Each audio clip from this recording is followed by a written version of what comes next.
All right, good evening. Daf Yomi for the week is sponsored by Rabbi Yehuda Greenwood, Eli Nishmas Mercedes Bas Levi. We are starting Maseches Avodah Zarah Sunday. Everyone, please make sure to either be here, or if you're not here, then you can also watch online, but we prefer if you're here in person. And if you have not received your Kahal Yereim branded edition of the Avodah Zarah, Maseches Avodah Zarah Art School, please reach out and find out how you can get it. $18. At bargain. Twice the price. Twice the price. Absolutely. It's a wonderful deal. Okay. We have been discussing this law that Rav and Shmuel have. The law is that a person can't wind up taking an oath that he inherits from his father, right? And so therefore we're going to wind up in a circumstance where somebody inherits a loan that they have to collect through an oath.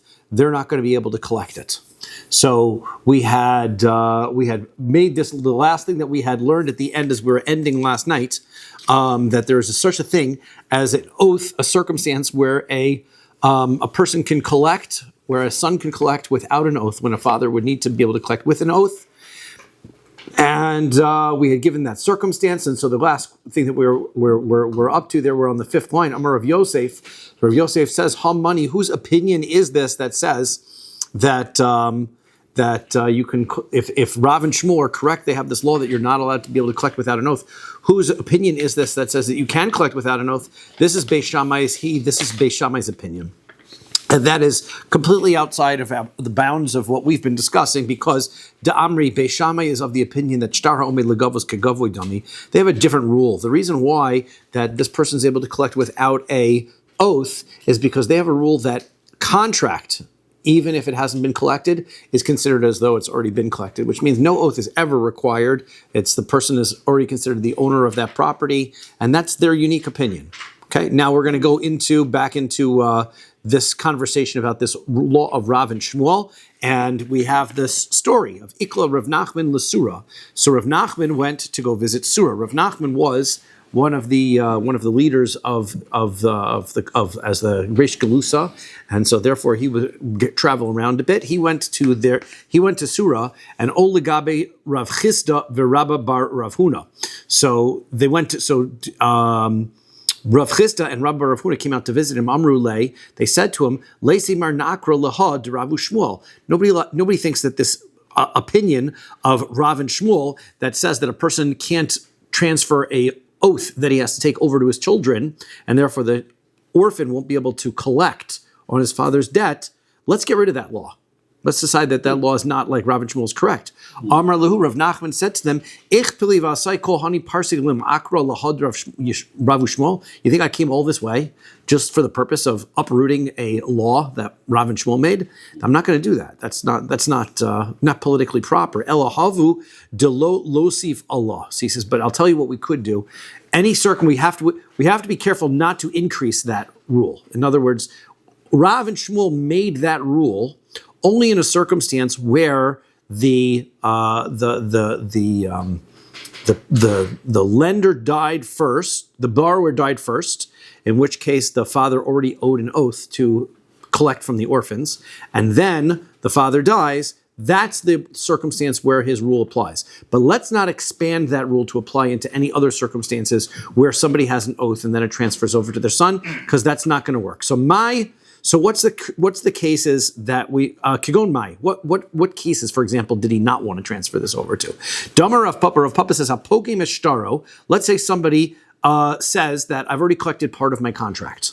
So he said once a person says he's got a contract that says somebody owes him $500, and then he says the guy's already paid him $100. So now the contract doesn't have the credibility that it used to, because the contract isn't true. Contract says he owes $500, he doesn't, and he's admitting that he doesn't. So he needs to take an oath in order to collect the remainder. So umeis, and then he dies. So yorshin nishboin Shevuos yorshin v'notlin. So then the heirs are allowed to swear and collect. Now we just said you can't transfer an oath to the heirs. The answer is that was the case that we specifically had dealt with, where the lender died first. This isn't that case. Therefore, we're not going to expand this rule of Rav and Shmuel to prohibit, to make it so that the orphans of this fellow can't take the oath of their father. We're going to say they can. Now, another case. Ahu deshchiv v'shavak arava.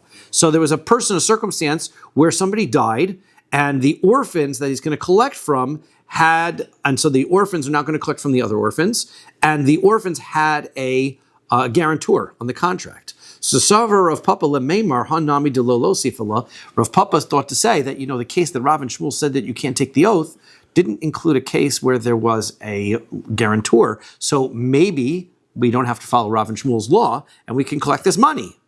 So Amar le Rav Huna, brother of Yeshua, Rav Papa. To which Rav Huna, the son of Rav Yehoshua, said to Rav Papa, Atu arava la basar yasmi azil. He says it's the same case. What do you think is going to happen when you collect from the guarantor? He's going to go to the orphans and collect from them. So you're just adding an extra step, but essentially you're still collecting from the orphans. Therefore, it's the same case. So therefore, that rule of Rav and Shmuel would apply to that case. Ahu deshchiv v'shavak acha. What if there was a circumstance, there was once a guy who died and he didn't leave sons, he left a brother. So his brother inherited him. Okay, so now the brother wanted to collect from the other orphans. So Savar Rami Bar Chama lemeimar hanami de lo sifallahu. That Rami Bar Chama wanted to say that was also not really Rav and Shmuel's case, and so therefore that they would allow the brother to collect it. So Amar le Rava said, no, mali lo shelo pakdani abba, mali shelo pakdani achi. The whole reason why we can't transfer the loan is because the heirs of the lender can't swear. They don't know the details of the loan. So this circumstance also, the brother doesn't know the details of the loan. It's no better. It's the same case. Amar Rav Chama says, Hashta de lo itmar hilchasod lo karav ushmuel v'lo k'Rabbi Elazar. Now, ultimately, at the end of the day, nobody ever said the halacha follows Rav and Shmuel, and nobody ever said the halacha follows Rabbi Elazar, who argued with Rav and Shmuel. But therefore, Hai dayana de'avid karavu Shmuel, Avid, David K'Rabbi Elazar, Avid. A judge who follows Rav and Shmuel's rule, he's okay. A judge that follows Rabbi Elazar's rule, he's okay. So Amar Rav Papa, says, Hai shtor diyasmi lo mikra karinale. Therefore, if you're a judge and you have a circumstance, a case where there's somebody who has this contract and now he has to swear to be able to collect, so he says, don't tear it up, right? Don't tear it up because it might be valid. But you can't collect it either because it might not be valid, right? So you just, leave it. So lo magbina dilma svira law and karav Shmuel. You can't collect it because maybe we do hold like Rav and Shmuel and he can't take the oath. Umikra lo karinan le, and you can't tear it up to high daina to avid Rabbi Elazar of it. If you follow Rabbi Elazar's rule, then it would work. So we would just leave the contract but not collect on it. Hahuda Yona David Rabbi Elazar. There was once a judge who let somebody take an oath and collect, like Rabbi Elazar. Havat Surbim Rabbanan Bimase. There was a young rabbinic scholar that was in the city. Amarle, I seen a igrita mimarava delays hilchosak Rabbi Elazar. I can get you a letter from Eretz Yisrael that says that the halach is not like Rabbi Elazar. You shouldn't have done that. So Amarle Lichi Taisi said, yeah, go ahead. Get me that letter. I'd like to see that. So also he came to Rav Chama, so he went to Rav Chama. Amarle, Hai Daini David Rabbi Elazar Ovid. The answer he gave him was, look, it's not the halacha, but if he did it, it works. So I'm not writing you a letter against him. Okay, so now next. Ve'elu nishboyin. Okay, so now there was a group of people that can take an oath even though there's no claim against them. We make them take an oath even though there's no claim against them. We had people who were administrators of a household, people who were watching the property of orphans.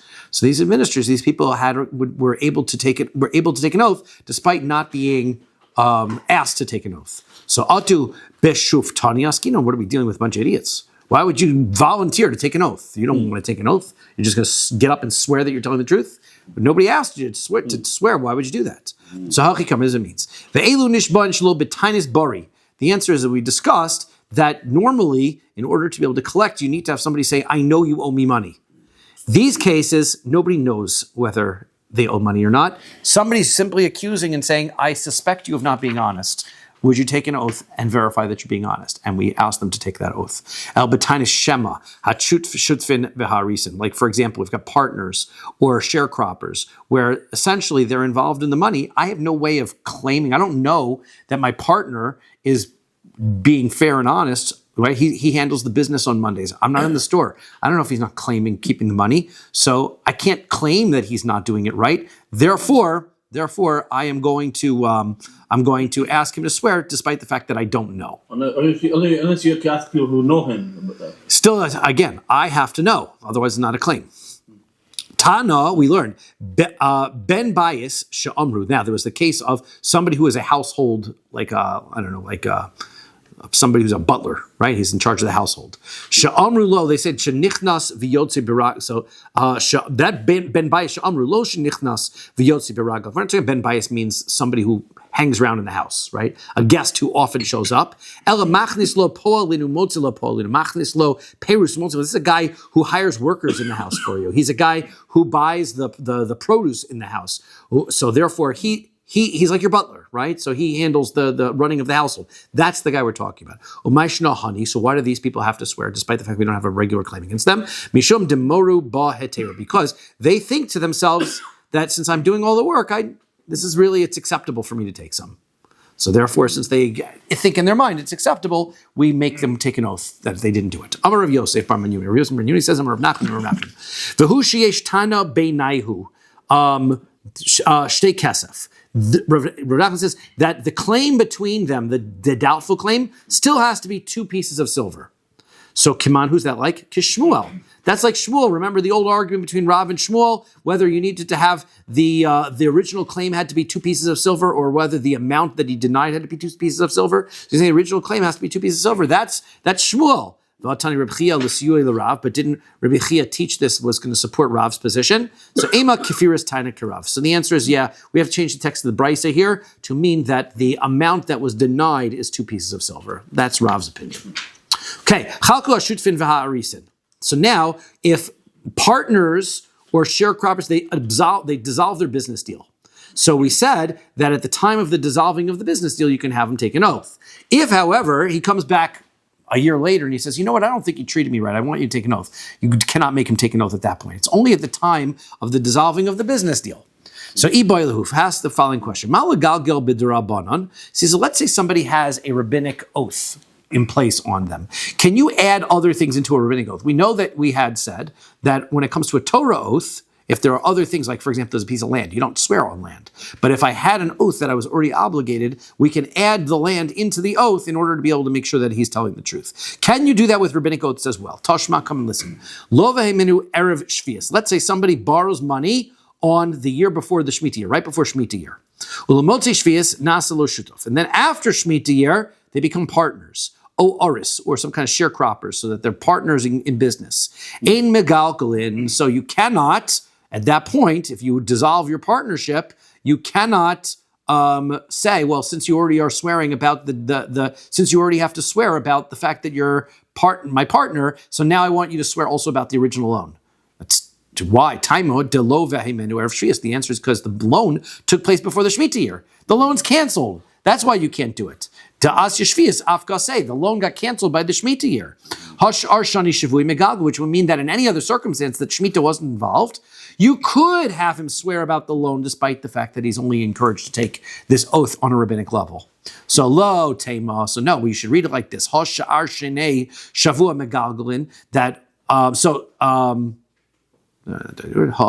shnei megalgalin. Lo tema shar shnei shavua megalgalin.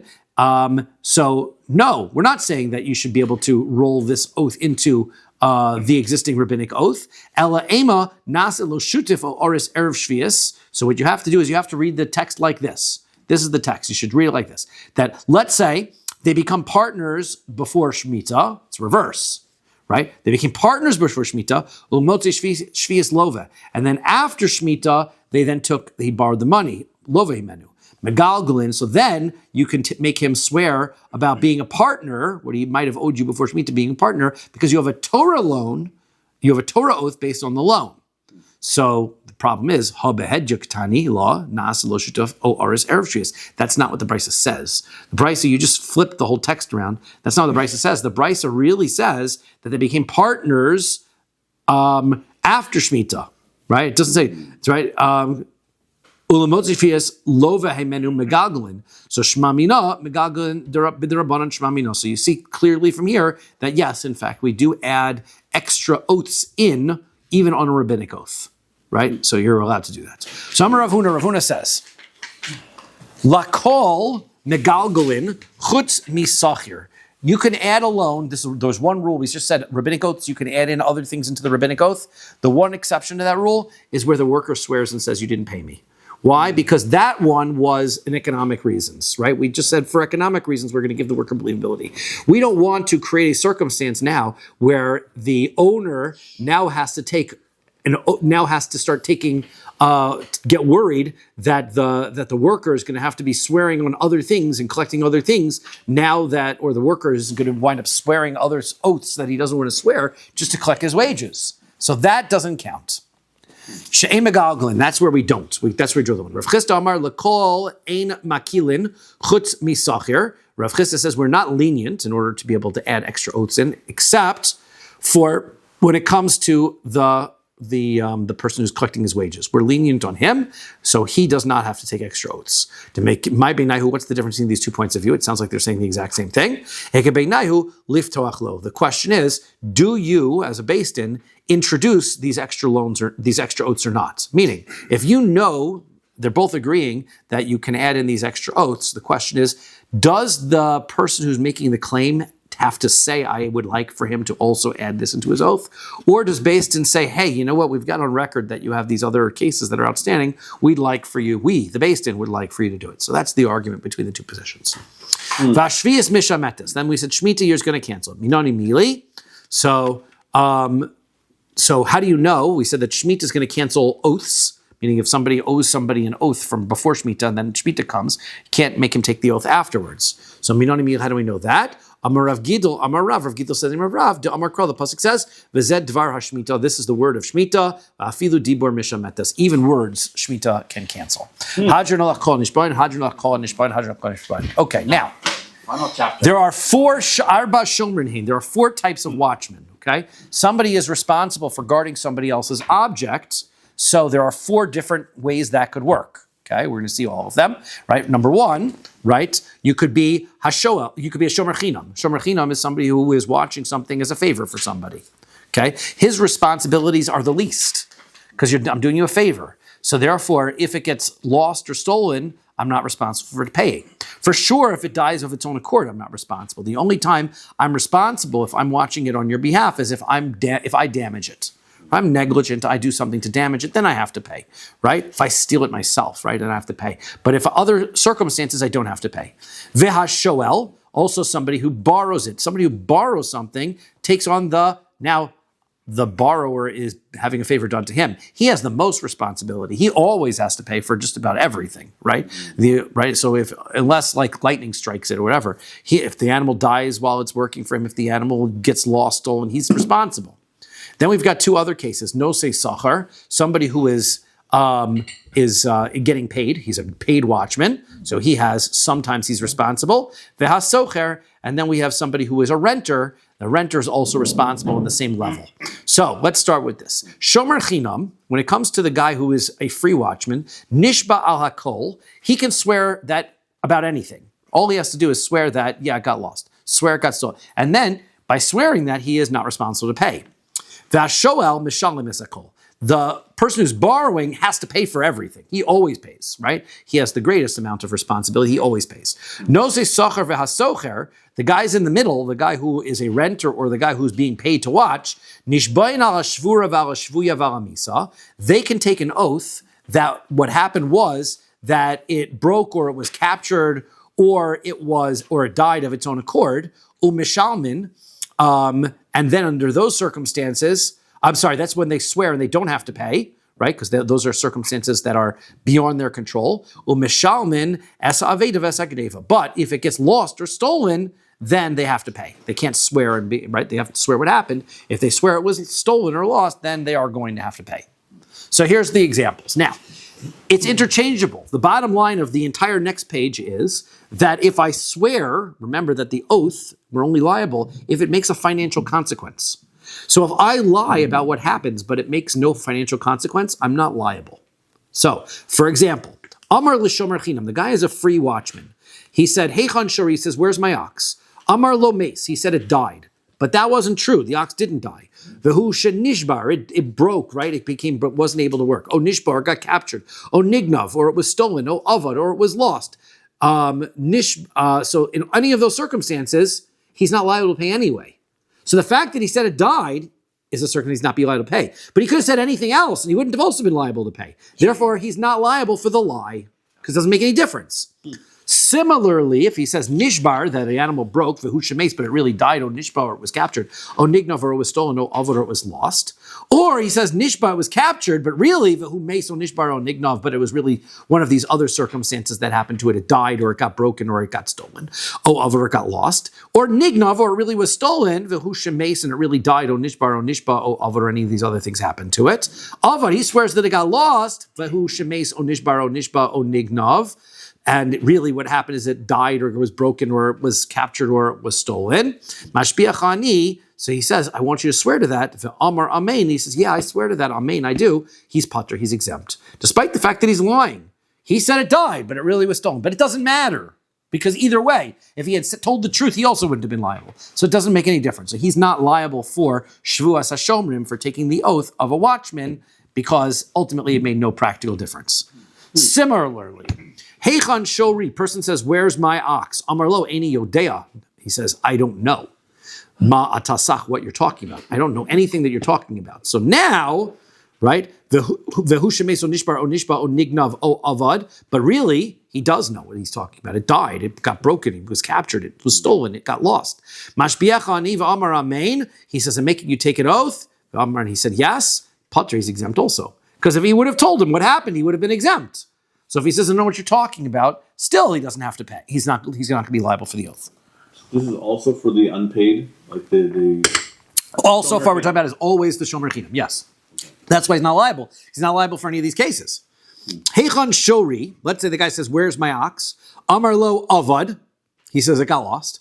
Mashbiach ani, I'm making you take an oath. V'amar amen, he says yes. V'ha'edim me'idim oso she'achlu, but then witnesses come and say he ate it. Now, he ate it. They're delicious, an ox, delicious. Yeah. I've never tasted ox. It's like beef, it's tougher. It's beef, right? Okay. So they testify that he ate it. So now, Mishalim is a Karen. Now he's got to pay for the damage, right? Because that's what he should have been responsible, okay? Hoda me'atzmo, okay? Now, he's not liable, however, for the korban or adding a fifth. Why? Because he didn't admit it himself, right? He has to admit it himself in order to be liable. So hoda me'atzmo, if the witnesses didn't come, but he admitted himself, he says, you know what, I lied. I really ate it. So then Misham Karen V'chomesh. Now he's going to pay for the ox, but he's also going to pay an extra fifth penalty. The Asham, and he has to bring the korban Asham, he has to bring the guilt offering for lying with his oath. Okay, next case. Heichan Shuri, guy says, where's my ox? V'amar lo nignov, he says it got stolen. Mashbiach ani, he says, I swear to it. V'amar amen, he says, yes, I did. V'ha'edim me'idim also sheganvu. And then the witnesses testify he stole it himself. Okay, now he's liable for stealing himself, but not only is he liable if he steals himself, he's misham tashumi kefil, he's liable for double, because you steal, you have to pay a double penalty, right? You pay the ox and double. So now that witnesses are telling you that you lied, you have to pay double. Hoda me'atzmo, if he admits it himself, so then remember, moda b'knas, if he admits his own knas, he doesn't pay the knas. So therefore, if he admits it himself, then mishalim karen, he just pays for the ox, but he has to add v'chomesh ve'asham, then he adds the fifth and the sacrifice because he lied. Right, and he admitted it. He was telling the truth. Not that time, right? He said it got stolen, but you're right. But he's the guy who stole it. Yes. Yeah, So he's telling the truth. Yeah. So. There's some truth to that. Amar le'echad b'shuk. Person said to a guy in the marketplace, Heichan shori sheganafta, where's the ox that you stole from me? Hu omer lo ganafti, he said, I didn't steal any ox. V'edim e'idim also sheganvu. And the witnesses testify that, in fact, yes, you did. Mishalim tashlumi kefil, he's got to pay double. Tavachu machar, if he slaughters it and sells it, mishalim tashlumi arba v'chamisha, then you got to pay 4 or 5 times. Ra edim misham shemin uboyin. Now, this guy says, I don't know what happened to your ox. I guess somebody must have stolen it from me. And then he sees 2 witnesses coming down the road.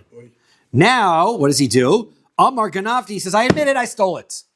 Remember, what he's trying to do is by admitting it, now he doesn't have to pay. So he sees the witnesses coming, right? Aval lo tavachti vil macharti, but I did not slaughter it and I did not sell it.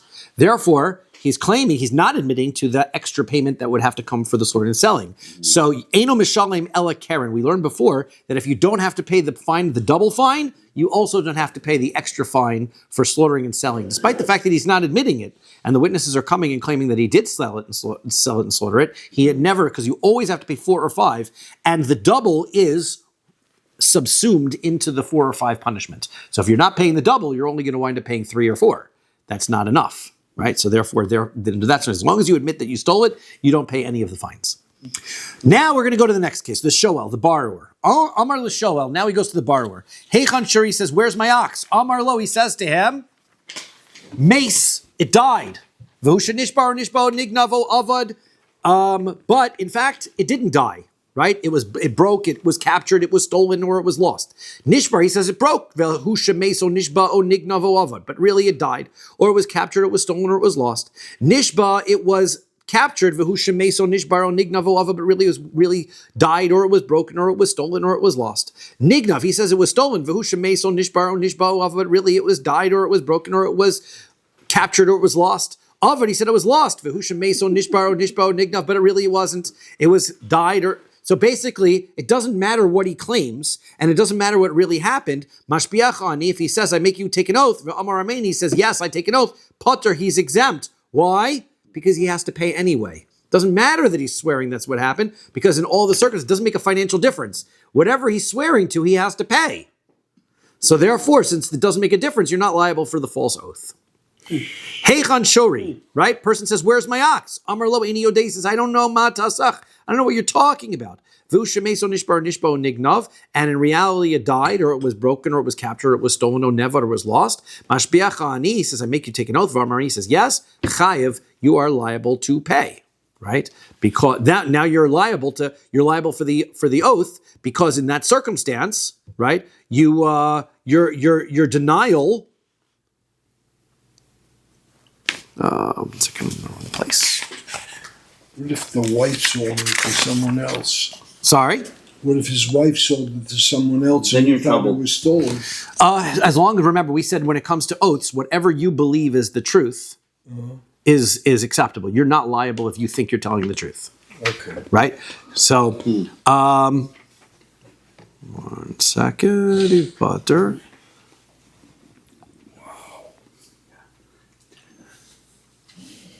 What did I do?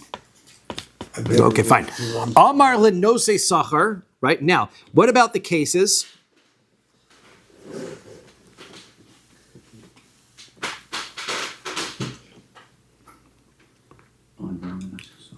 Okay, so Amar lenose, because in that last case, his claim is Ani Odeh, I don't know anything about it, which means he doesn't have to pay. But in reality, he does know, and so therefore he has to pay for his.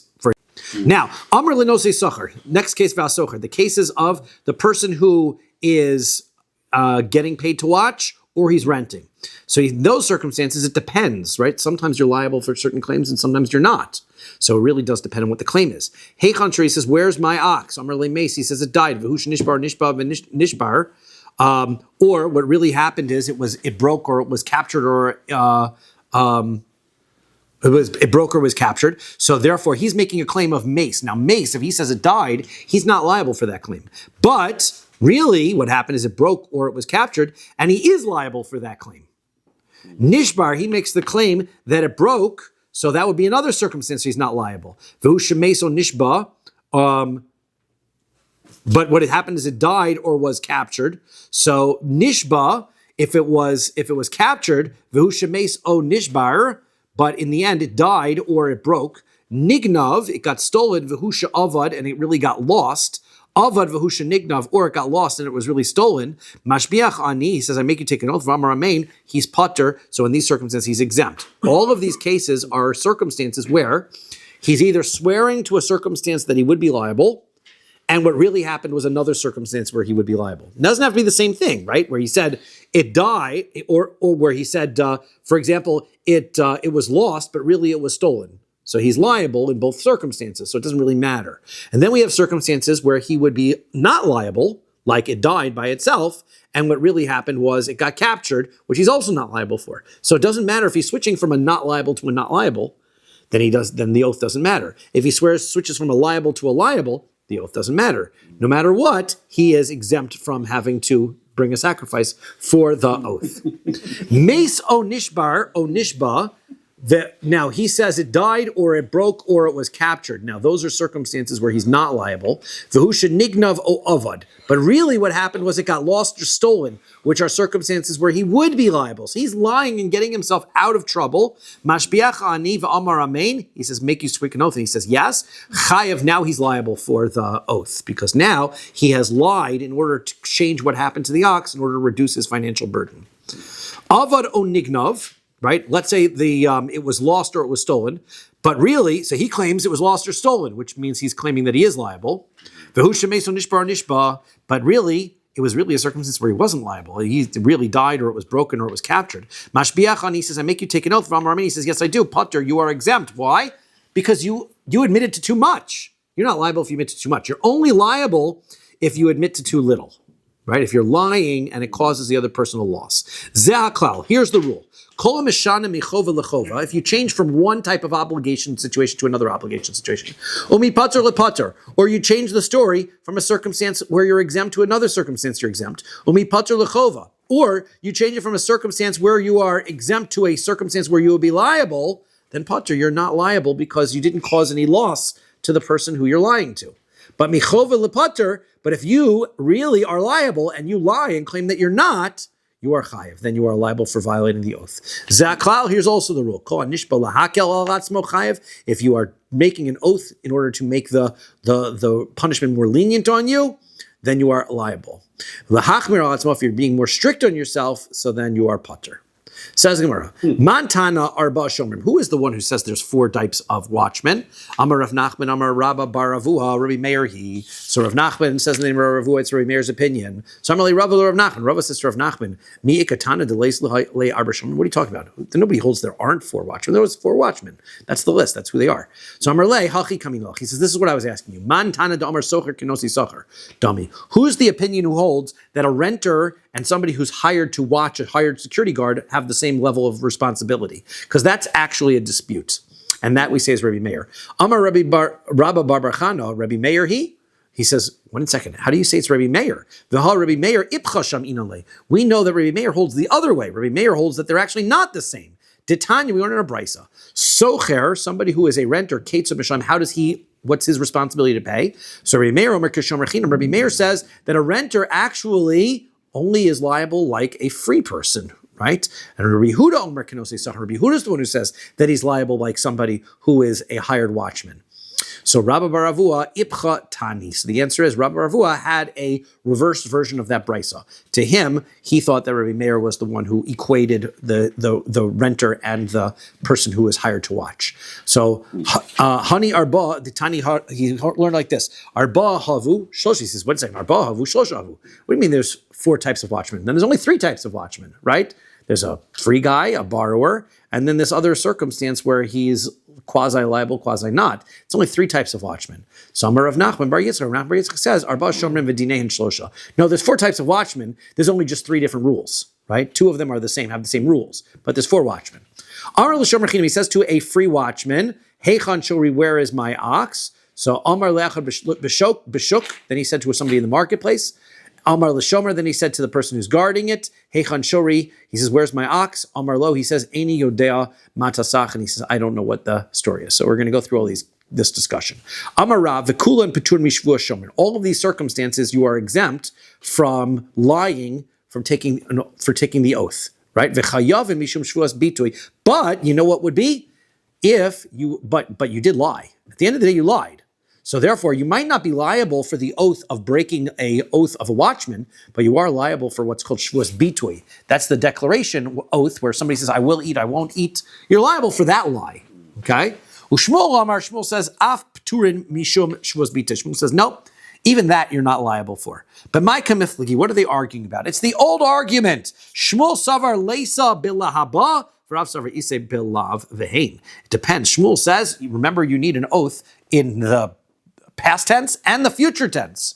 So therefore, if you're swearing this, you're really only swearing in the past tense. There's no corresponding future tense oath to I'm swearing that your ox died, because you can't swear that your ox will die, because that's not up to you. So you can't make, or my ox, somebody will steal it. You can't swear to that. So therefore, according to Shmuel, it's not a Shevuos Bitoy. It's not under the category of a Shevuos Bitoy because there's no future tense oath. V'Rav Savar Isei B'Lavahein. Rav says you don't need it to be future tense, past tense. You just need to have a yes or a no. You could swear that it died. You could swear that it didn't die. So therefore, that is valid Shevuos Bitoy. That's what their argument about. Is this a valid Shevuos Bitoy? One second. You got to go back in this Gemara. We already argued about that a long time ago. De Itmar, as we said, Shevuos Shazarik Ploni Tzrur Liyams. Somebody says, I'm taking oath that so-and-so threw a rock into the water. So Shevuos Shalozarak, or else that he didn't. So Rav Amar Chayiv, Rav says that's fine, because he could swear I did it or I didn't. Shmuel Amar Patra, Shmuel says he's exempt, because you can't swear that somebody else will do something, so there's no future tense oath. So Rav Amar Chayiv, Rav says you are liable, de'isa b'lavahin, because there's a positive and negative version. Shmuel Amar Patra, Shmuel says that you're exempt, de'leisa b'lhaba, because there's no future tense. So tzricha, no, I need to learn it here as well as there. Why? Diashmin and baha, if you learned it in this case, baha kamar Rav, mishum de minafshe kamishtava, he says that this circumstance, he's the one who is taking the oath himself. Aval behach de beidina mashbiele. But if, let's say you were in our case that we have here, Beis Din was forcing you to take an oath, ema modile l'Shmuel, he might agree to Shmuel that you need to have a future tense in order for it to be liability, right? It's not your own taking an oath. So if you're on your own, so then okay, I understand why it would be strict. But if Beis Din is forcing you to take an oath, maybe you're not liable. Kid the Rabbi Ami, like Rabbi Ami said, Dama Rabbi Ami says, Kol Shevuos she'adonai mashbi'an osa, any oath that judges forced you to take an oath, in chayavan Allah mishum Shevuos Bitoy, you are never liable for a Shevuos Bitoy case. Right? V'it mar b'ha. Now, if you had told me the case of the Shevuos Bitoy that you would be liable, b'ha kamar Shmuel, that would be the circumstance that Shmuel says you need a future tense oath. Ava b'hach imamodei l'rav. I would say that, however, in the circumstance where he would have taken the oath himself, maybe he would say that would work. So I need both cases to tell me it has no relevance to this point of view that Rabbi Ami has, that really the issue between Rav and Shmuel is completely on whether you need a future tense oath or not. Stop here for the completion of the Masechta. Oh, yeah. Wow. Ready.